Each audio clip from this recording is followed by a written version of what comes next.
Hello everyone. आप सभी का फिर से स्वागत है। यह घटना चक्र इतिहास का डिस्कशन है और आज का टॉपिक है उत्तर भारत एवं दक्कन के प्रांतीय राजवंश।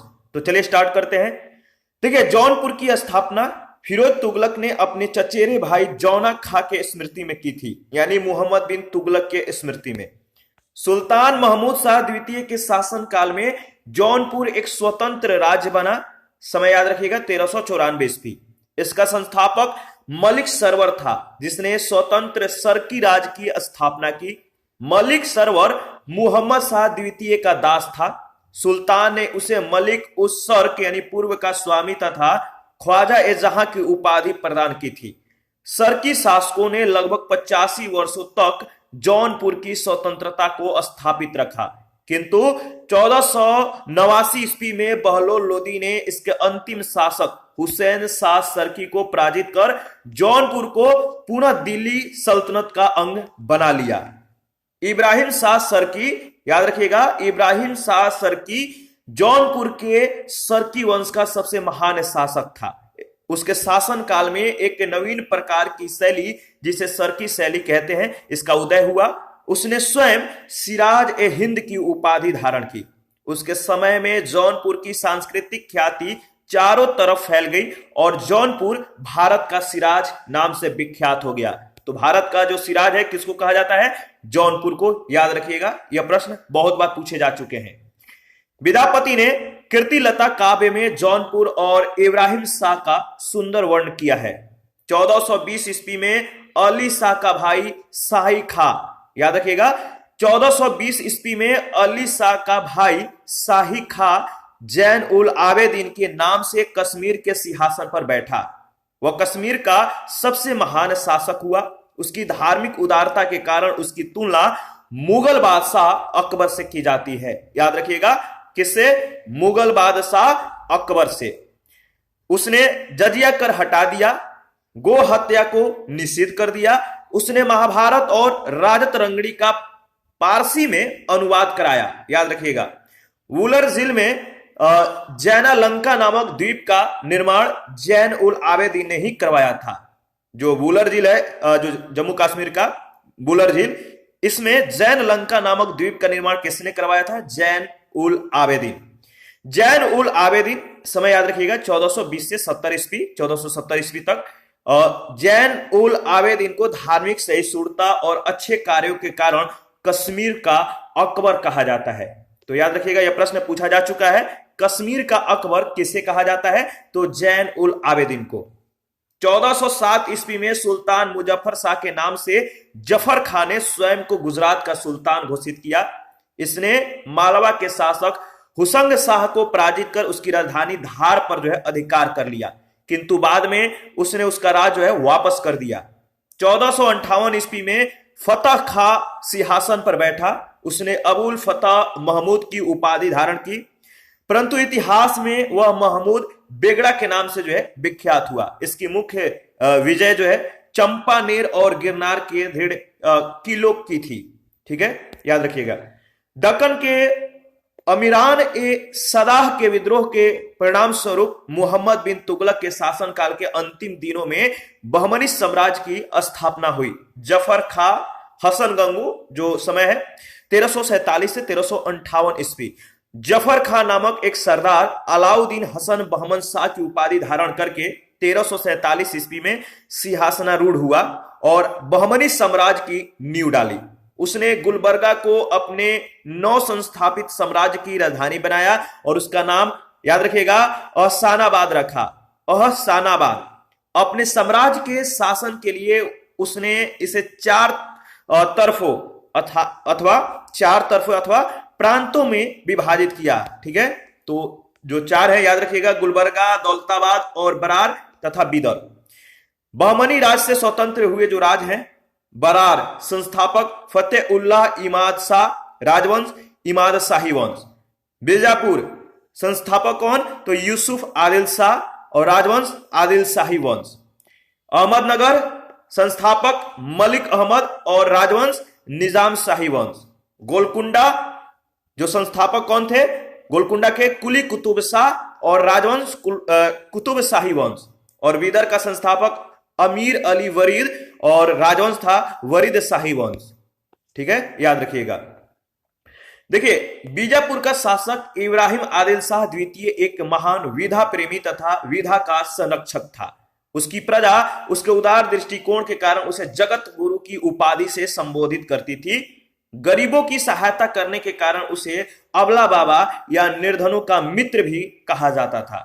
इब्राहिम आदिल शाह द्वितीय ने हिंदी संगीत संग्रह किताब ए नौरस की रचना की। उसी के काल में फरिश्ता ने तारीख ए फरिश्ता नामक प्रसिद्ध ऐतिहासिक ग्रंथ की रचना पूरी की। इब्राहिम ने नौरसपुर नगर की स्थापना की तथा उसे अपनी राजधानी बनाया। बीजापुर के मोहम्मद आदिल शाह का मकबरा गोल गुंबद के नाम से विख्यात है। यह भारत के विशालतम ऐतिहासिक भवनों में शामिल है तथा विश्व के विशालतम गुंबदों में से एक है। गुजरी महल राजा मानसी तोमर ने 1510 ईस्वी में बनवाया था। वर्तमान में गुजरी महल को संग्रहालय का रूप दे दिया गया है। ध्यान रखिएगा। पहला प्रश्न, जौनपुर नगर निम्नलिखित की स्मृति में स्थापित किया गया। जौनपुर नगर किसकी स्मृति में स्थापित किया गया? तो सही जवाब क्या होगा? मुहम्मद बिन तुगलक के स्मृति में, बी ऑप्शन। जौनपुर की स्थापना फिरोज तुगलक ने अपने चचेरे भाई जौना खा यानी मोहम्मद बिन तुगलक के स्मृति में की थी। सुल्तान महमूद शाह द्वितीय के शासनकाल 1394 ईस्वी में जौनपुर एक स्वतंत्र राज्य बना। इसका संस्थापक मलिक सरवर था, जिसने स्वतंत्र सरकी राज्य की स्थापना की। मलिक सरवर महमूद शाह द्वितीय का दास था। सुल्तान ने उसे मलिक उस सर्क यानी पूर्व का स्वामी तथा ख्वाजा ए जहां की उपाधि प्रदान की थी। प्रश्न संख्या सेकंड है, जौनपुर नगर की स्थापना किसने की थी? जौनपुर नगर की स्थापना किसने की थी? सही जवाब है फिरोज शाह तुगलक, बी ऑप्शन। देखिए, प्रश्न संख्या जो थर्ड है, सरकी सुल्तानों के शासन काल में निम्न स्थानों में से किसे पूर्व का सिराज कहा जाता था? पूर्व का सिराज किसे कहा जाता था? आपको मालूम है, मैंने बोला था कि इसे ध्यान रखिएगा, यह प्रश्न पूछे जा चुके हैं। सही जवाब है जौनपुर। इब्राहिम शाह सरकी जौनपुर के सरकी वंश का सबसे महान शासक था। वह विद्या और कला का प्रेमी था। उसके शासन काल में एक नवीन प्रकार की शैली, जिसे सरकी शैली कहते हैं, इसका उदय हुआ और इस शैली में साधारण प्रकार की मीनारें हटा दी गई और उनमें हिंदू प्रभाव के चिन्ह झलकने लगे। उसने स्वयं सिराज ए हिंद की उपाधि धारण की। उसके समय में जौनपुर की सांस्कृतिक ख्याति चारों तरफ फैल गई और जौनपुर भारत का सिराज नाम से विख्यात हो गया। प्रश्न संख्या 4 है, निम्न स्थानों में से किसे भारत का सिराज कहा जाता था? निम्न स्थानों में से किसे भारत का सिराज कहा जाता था? सही जवाब है जौनपुर, सी ऑप्शन। प्रश्न संख्या 5 है, जौनपुर राज्य का अंतिम शासक कौन था? जौनपुर राज्य का अंतिम शासक कौन था? सही जवाब हुसैन शाह।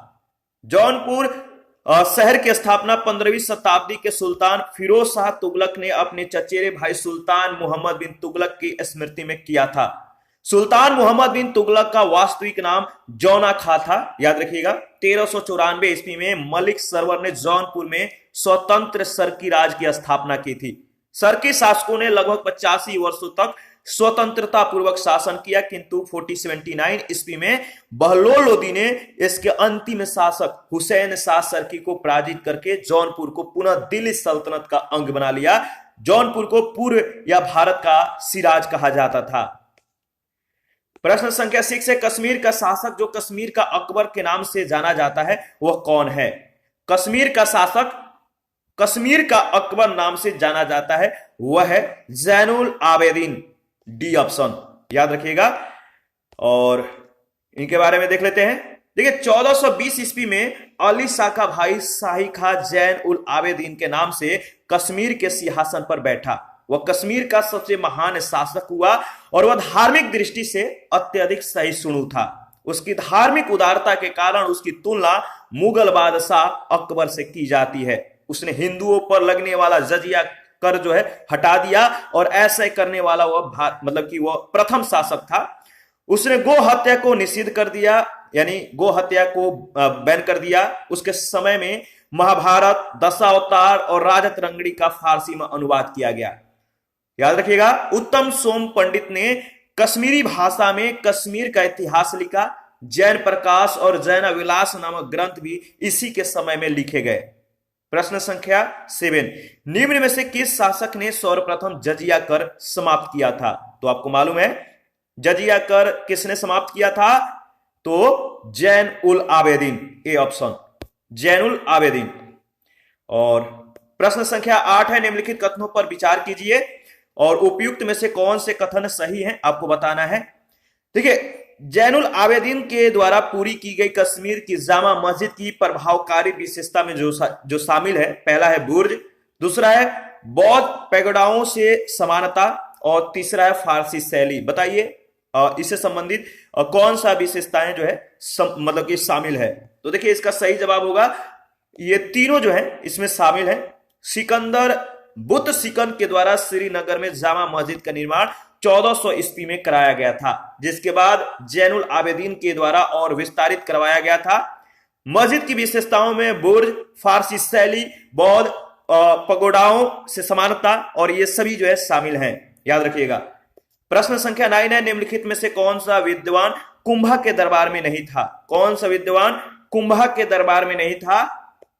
तो सही जवाब है मुनि जिन विजय सूरी, डी ऑप्शन। जैन विद्वान मुनि जिन विजय सूरी अकबर के दरबार से संबंधित है, जबकि मुनि सुंदर सूरी नाथा टीला भट्ट कुंभा के दरबार से संबंधित थे। याद रखिएगा, मुनि सुंदर सूरी, नाथा टीला भट्ट ये कुंभा के दरबार से संबंध थे। इनका संबंध किनके दरबार से था? तो कुंभा के दरबार से। और जैन विद्वान जो मुनि जिन विजय सूरी हैं ये अकबर के दरबार से संबंधित है, इस बात को ध्यान रखिएगा।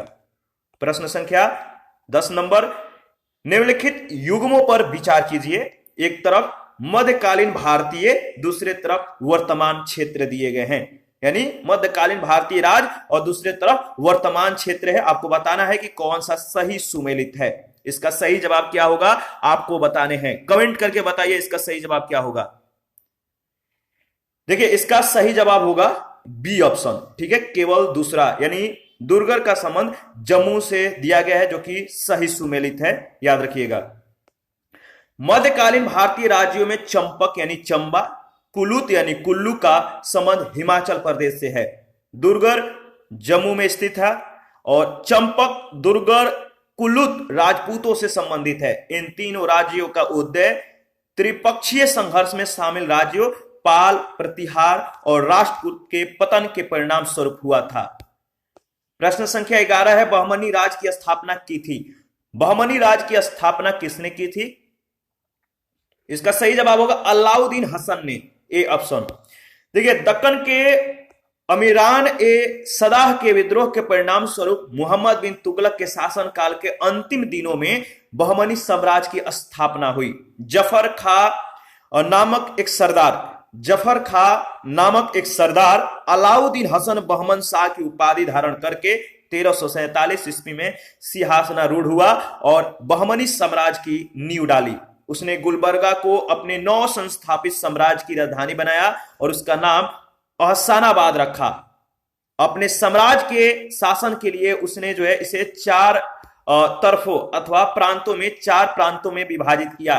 कौन कौन से? गुलबर्गा, दौलताबाद, बरार और बिदर में। प्रत्येक प्रांत एक शासक के अधीन था। गुलबर्गा का प्रांत सबसे महत्वपूर्ण था, इसमें बीजापुर भी सम्मिलित था। दक्षिण के हिंदू शासकों को उसने अपने अधीन किया और अपने अनुयायियों को पद और जागीर प्रदान करने की नई प्रथा प्रारंभ की। उसने हिंदुओं से जजिया न लेने का आदेश दिया था। प्रश्न संख्या 12 है, बहमनी राज का संस्थापक कौन था? बहमनी राज का संस्थापक कौन था? आपको मालूम है, सही जवाब है अलाउद्दीन हसन, यानी ए ऑप्शन। और 13 नंबर है, बहमनी राज की स्थापना किस वर्ष हुई थी? बहमनी राज की स्थापना किस वर्ष हुई थी आपको बताना है। सही जवाब है 1347 ईस्वी में। 14 नंबर है, बहमनी राज की प्रथम राजधानी निम्नलिखित में से कौन सी थी? बहमनी राज की प्रथम राजधानी निम्नलिखित में से कौन सी थी आपको बताना है। इसका सही जवाब होगा, क्या होगा?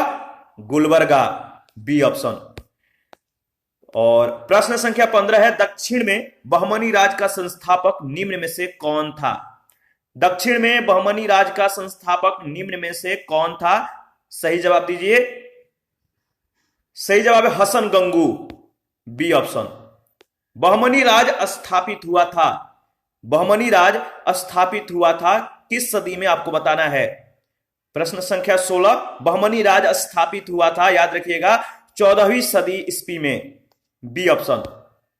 17 में सूची 1 सूची 2 के साथ आपको मिलान करना है, बताना इसका सही जवाब क्या होगा। सूची 1 सूची 2 के साथ आपको मिलान करना है, ठीक है। तो चलिए मिलान कर लेते हैं। देखिए जो आदिल शाही है, आदिल शाही, इनका संबंध किससे है, तो आदिल शाही बीजापुर। कुतुब शाही, इनका संबंध गोलकुंडा से है, ठीक है। और जो याद रखिएगा जो निजाम शाही है, इसका संबंध अहमदनगर से, और सरकी शाही का संबंध जौनपुर से, ठीक है। इसका सही जवाब क्या होगा, चलिए देखते हैं। सही जवाब है डी ऑप्शन। बीजापुर में आदिल शाही राजवंश की स्थापना यूसुफ आदिल शाह ने की थी, याद रखिएगा। बीजापुर में आदिल शाही राजवंश की स्थापना किसने की थी, यूसुफ आदिल शाह ने। कुतुब शाही वंश की स्थापना गोलकुंडा में किसने किया, कुली कुतुब शाह ने। निजाम शाही वंश की स्थापना अहमदनगर में मलिक अहमद ने की थी, किसने, मलिक अहमद, निजाम शाही वंश की। और सरकी शाही राजवंश ने जौनपुर में शासन किया, और इस वंश की स्थापना मलिक सरवर नामक हिजड़े ने की थी। तो याद रखना है, इंपॉर्टेंट है। प्रश्न संख्या 18 है, निम्नलिखित मुस्लिम शासकों में से किस एक को उसकी धर्मनिरपेक्षता में आस्था के कारण उसकी मुस्लिम प्रजा जगत गुरु कहकर पुकारती थी। निम्नलिखित मुस्लिम शासकों में से किस एक को उसकी धर्मनिरपेक्षता यानी सेक्युलरिज्म में आस्था के कारण उसकी मुस्लिम प्रजा जगत गुरु कहकर पुकारती थी। सही जवाब है इब्राहिम आदिल शाह, सी ऑप्शन। याद रखिएगा बीजापुर का शासक इब्राहिम आदिल शाह द्वितीय एक महान विधा प्रेमी और विधा का संरक्षक था। उसकी प्रजा उसके उदार दृष्टिकोण के कारण उसे जगत गुरु की उपाधि से संबोधित करती थी। गरीबों की सहायता करने के कारण उसे अबला बाबा या निर्धनों का मित्र भी कहा जाता था। प्रश्न संख्या 19 है, निम्नलिखित में से कौन किताब ए नौरस नामक पुस्तक का लेखक था। निम्नलिखित में से कौन किताब ए नौरस नामक पुस्तक का लेखक था। सही जवाब है इब्राहिम आदिल शाह द्वितीय, इब्राहिम आदिल शाह द्वितीय, ए ऑप्शन इसका सही जवाब है। इब्राहिम आदिल शाह द्वितीय बीजापुर सल्तनत के शासक थे। इन्होंने किताब ए नौरस नामक पुस्तक दक्कनी भाषा में लिखी थी। इब्राहिम आदिल शाह द्वितीय बीजापुर सल्तनत के शासक थे। इन्होंने किताब ए नौरस नामक पुस्तक दक्कनी भाषा में लिखी थी, ध्यान रखिएगा। प्रश्न संख्या 20 है, अहमदनगर के निजाम शाही वंश का अंत कैसे हुआ। अहमदनगर के निजाम शाही वंश का अंत कैसे हुआ, आपको बताना है। इसका सही जवाब क्या होगा, तो देखिए इसका सही जवाब है अहमदनगर को मुगल साम्राज्य में मिलाकर हुसैन शाह को आजीवन कारावास दिया गया। अहमदनगर के निजाम शाही वंश का अंत कैसे हुआ, तो इसका सही जवाब है ए ऑप्शन, ठीक है। इसके बारे में देख लेते हैं। देखिए शाहजहां ने छल बल से अहमदनगर पर अधिकार किया तथा निजाम शाही सुल्तान हुसैन निजाम शाह को बंदी बनाकर ग्वालियर के किले में भेज दिया। 1632 ईस्वी में शाहजहां ने महावत खां के नेतृत्व में दौलताबाद दुर्ग को जीतने के लिए एक सेना भेजी और अहमदनगर के वजीर फतेह खां को 10,50,000 रुपया घूस देकर दौलताबाद दुर्ग प्राप्त कर लिया। दौलताबाद दुर्ग का पतन जो है अहमदनगर राज्य का पतन था। सुल्तान हुसैन शाह को बंदी बनाकर अहमदनगर राज्य को मुगल साम्राज्य में मिला लिया गया। 21 नंबर है, वह युग्म जो सही सुमेलित नहीं है, इसको इंगित कीजिए। 4 ऑप्शन है, आपको बताना है इनमें से कौन सही सुमेलित नहीं है। इसका सही जवाब क्या होगा, तो देखिए यूसुफ आदिल शाह का संबंध अहमदनगर से दिया गया जो कि सही सुमेलित नहीं है, डी ऑप्शन। देखिए यूसुफ आदिल शाह बीजापुर का शासक था, न कि अहमदनगर का, जबकि बाज बहादुर मालवा का, कुतुब शाह गोलकुंडा का और सुल्तान मुजफ्फर शाह गुजरात का शासक था। याद रखिएगा, देखिए बाज बहादुर मालवा का, कुतुब शाह गोलकुंडा का और सुल्तान मुजफ्फर शाह गुजरात का शासक था। प्रश्न संख्या 22, गोलकुंडा को वर्तमान में क्या कहा जाता है। बताइए गोलकुंडा को वर्तमान में क्या कहा जाता है? इसका सही जवाब क्या होगा? इसका सही जवाब है गोलकुंडा को वर्तमान में हैदराबाद कहा जाता है। ये ऑप्शन आपका सही जवाब है। दक्षिण भारत में हैदराबाद से 7 मील पश्चिम में बहमनी वंश की राजधानी गोलकुंडा के विस्तृत खंडहर फैले हुए हैं। यह देवगिरी के यादव तथा वारांगल के काकतीय नरेशों के अधिकार में भी रहा था। मुगल काल में औरंगजेब ने गोलकुंडा के कुतुब शाही वंश का अंत करके उसे अपने साम्राज्य में मिला लिया और उस युग में यह हीरो के लिए, जो गोलकुंडा था, हीरो के लिए प्रसिद्ध था। 23 नंबर है, निम्नलिखित में से कौन सा एक सही सुमेलित है? कौन सा एक सही सुमेलित है? तो आपको मालूम है होयसल, इसका जो संबंध है द्वार समुद्र से है। बी ऑप्शन आपका बिल्कुल सही है, ध्यान रखिएगा। देखिए होयसल वंश की राजधानी द्वार समुद्र थी, जबकि काकतीय वंश की राजधानी वारांगल, यादव वंश की राजधानी देवगिरी में थी और पांडे वंश की राजधानी, बताइए प्रारंभिक राजधानी कहां थी? तो कोरकई में अवस्थित थी, जिसे बाद में मदुरा स्थानांतरित कर दिया गया। मैं फिर से रिपीट कर रहा हूं ताकि आपको रिवीजन हो जाए। याद रखिएगा होयसल वंश की राजधानी कहां पर थी? द्वार समुद्र, जबकि काकतीय वंश की राजधानी वारांगल, यादव वंश की राजधानी देवगिरी में थी और पांडे वंश की प्रारंभिक राजधानी कोरकई में अवस्थित थी, जिसे बाद में मदुरा स्थानांतरित कर दिया गया। याद रखिएगा। प्रश्न संख्या 24 है, द्वार समुद्र किस राजवंश की राजधानी थी? द्वार समुद्र किस राजवंश की राजधानी थी? इसका सही जवाब होगा होयसल की, सी ऑप्शन। 25 नंबर है, सूची 1 सूची 2 के साथ आपको मिलान करना है। आप इसका सही जवाब दीजिए। बताइए इसका सही जवाब क्या होगा? ऑप्शन देख लीजिए। इसका सही जवाब क्या है आपको बताना है। इसके बारे में हम लोगों ने कुछ ही सेकंड पहले डिस्कस किया है। देखिए पल्लव की राजधानी कहां थी? तो याद रखिएगा कहां पर थी? पल्लव की कांची, ठीक है। और पांड्यों की राजधानी मदुरा। यादव की राजधानी बताइए देवगिरी। काकतीयों की, जो काकतीय वंश थी, इसकी राजधानी वारांगल थी। इसका सही जवाब क्या होगा? सही ऑप्शन होगा बी ऑप्शन, ध्यान रखिएगा। फिर से हम लोग यहां पर रिवीजन कर लेते हैं। देखिए पल्लव की जो राजधानी थी कांची थी, पांड्यों की मदुरा, यादव वंश की देवगिरी और काकतीय वंश की वारांगल थी। प्रश्न संख्या 26 है, होयसल स्मारक पाए जाते हैं। होयसल स्मारक कहां पाए जाते हैं आपको बताना है। तो हेलेबीड और बेलूर में, हेलेबीड और बेलूर में होयसल स्मारक पाए जाते हैं। बी ऑप्शन आपका बिल्कुल सही है। देखिए होयसल राजवंश की राजधानी कहां पर थी? तो द्वार समुद्र का वर्तमान नाम हलेबीड है, ठीक है, जो कर्नाटक के हासन जिले में है और इसकी ख्याति इसकी स्थापत्य के विरासत के कारण है। हेलेबीड के वर्तमान मंदिरों में होयसलेश्वर का प्राचीन मंदिर विख्यात है। यह मंदिर 12वीं-13वीं सदी का है। होयसल काल में निर्मित चेन्ना केशव मंदिर बेलूर में अवस्थित है और इस मंदिर का निर्माण होयसल वंश के शासक विष्णुवर्धन ने प्रारंभ करवाया था। विष्णुवर्धन, याद रखिएगा।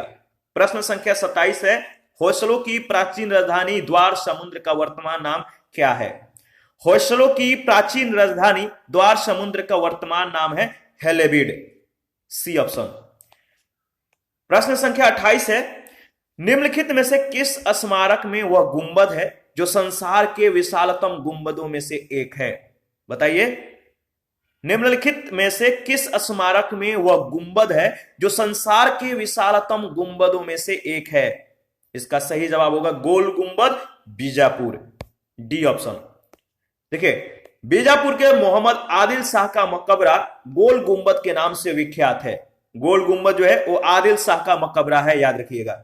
यह भारत के विशालतम ऐतिहासिक भवनों में शामिल है और विश्व के विशालतम गुंबदों में से एक है। इसका भाग देखने से एक प्याले की भांति लगता है और इसके प्रत्येक कोनों पर कंगूरों की व्यवस्था है।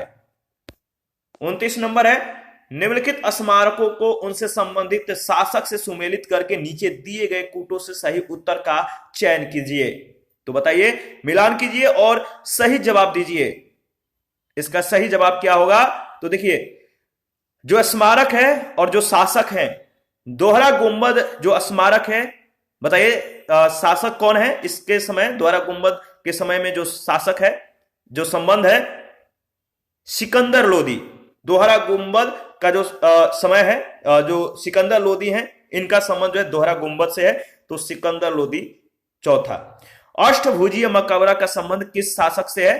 तो याद रखिएगा, अष्टभुजीय मकबरा बहुत इंपॉर्टेंट है, तो इसका सही जवाब होगा शेरशाह। सत्य मेहराबीय मकबरा, सत्य मेहराबीय मकबरा है, और इसका जो संबंध है सत्य मेहराबीय मकबरा का सही जवाब है बलबन, ठीक है। और गोल गुंबद, इसका जो संबंध है मोहम्मद आदिल शाह, तो इसका सही ऑप्शन होगा बी ऑप्शन, ठीक है, ध्यान रखिएगा। और फिर से हम लोग इसको रिवीजन कर लेते हैं। दोहरा गुंबद शासक जो है सिकंदर लोदी, अष्टभुजीय मकबरा शेरशाह, सत्य मेहराबीय मकबरा बलबन, गोल गुंबद मोहम्मद आदिल शाह। प्रश्न संख्या 30 है, मांडू में स्थित जंतर महल का निर्माण इनमें से किस शासक ने करवाया था? मांडू में स्थित जंतर महल का निर्माण इनमें से किस शासक ने करवाया था? तो देखिए, जो इसमें ऑप्शन दिया गया है सही ऑप्शन नहीं है, तो हम लोग डिस्कस कर लेते हैं। मांडू में जहाज महल एक लोकप्रिय स्मारकीय इमारत है, तो याद रखिएगा, जो मांडू है, मांडू में जो जहाज महल है एक लोकप्रिय स्मारकीय इमारत है, और इस महल का निर्माण सुल्तान गियासुद्दीन खिलजी के शासनकाल में किया गया था। मांडू में कोई जंतर महल नहीं है, बल्कि जहाज महल है, और यही कारण है कि मध्य प्रदेश लोक सेवा आयोग ने इस प्रश्न को डिलीट यानी निरसित कर दिया गया, यानी इसने क्या कर दिया, निरसित कर दिया, इस प्रश्न को हटा ही दिया। और 31 नंबर है, मांडू के जहाज महल का निर्माण निम्नलिखित में से किस शासक ने करवाया था? मांडू के जहाज महल का निर्माण निम्नलिखित में से किस शासक ने करवाया था? तो आपको मालूम है, मांडू के जहाज महल का निर्माण किस शासक ने करवाया था? कुछ ही सेकंड पहले हम लोगों ने डिस्कस किया था। देखिए, इसमें जो ऑप्शन है सही नहीं है, यानी गियासुद्दीन खिलजी के शासनकाल में इसका निर्माण किया गया था, याद रखिएगा। 32 नंबर है, गुजरी महल किसने बनवाया था? गुजरी महल किसने बनवाया था? इसका सही जवाब होगा गुजरी महल, याद रखिएगा, मानसिंह ने बनवाया था। गुजरी महल राजा मानसिंह तोमर ने 1510 ईस्वी में बनवाया था। स्थापत्य के क्षेत्र में यह एक अद्भुत नमूना है। राजा मानसिंह एक महान विजेता भी था। 33 नंबर है, निम्नलिखित में से कौन सा सही सुमेलित नहीं है? बताइए कौन सा सही सुमेलित नहीं है? इसका सही जवाब है अदीना मस्जिद का संबंध मांडू से दिया गया, जो कि सही सुमेलित नहीं है। पश्चिम बंगाल के पंडुआ स्थित अदीना मस्जिद यानी जामा मस्जिद एक प्रसिद्ध भग्नावशेष है, जिसे 1360 ईस्वी के आसपास बंगाल के शासक सिकंदर शाह के शासन काल में जो है इसे निर्मित किया गया था, और समय है 1358 से 1390 ईस्वी।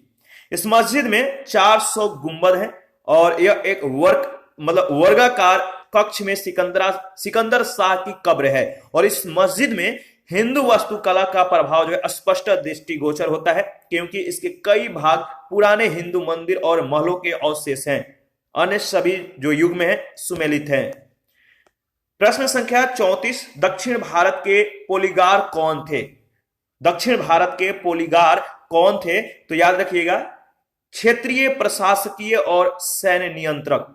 पोलीगार एक सामंतवादी उपाधि थी, जो दक्षिण भारत के नायक शासकों के द्वारा 16वीं से 18वीं शताब्दी के दौरान नियुक्त किए गए क्षेत्रीय प्रशासकीय और सैन्य नियंत्रकों के एक वर्ग को प्रदान की गई थी।